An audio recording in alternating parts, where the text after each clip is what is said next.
بسرعه كده هقول لك ازاي تقدر تفتح الثلاث كروت. زي ما انت شايف الوقت بتاعي لسه بادئ من حوالي 8 دقايق، يعني اهو زي ما انت شايف لسه بادئ العد اهو. وهبدا دلوقتي اوريك الكروت اللي انت هتجمعها علشان تاخد ال5 مليون عمله.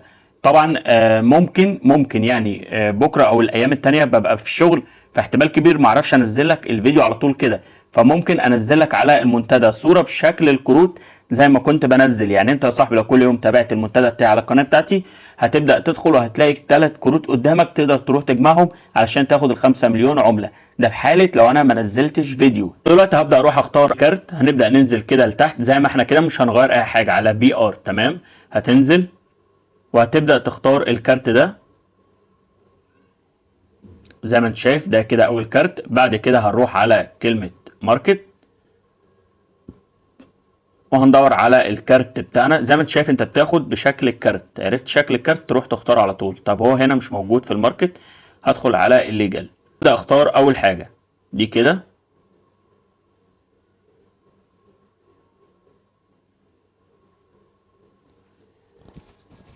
زي ما انت شايف ده كده الكارت التاني. هبدا اروح بقى على سبيشال وابدا اختار اخر كارت اللي هو ده.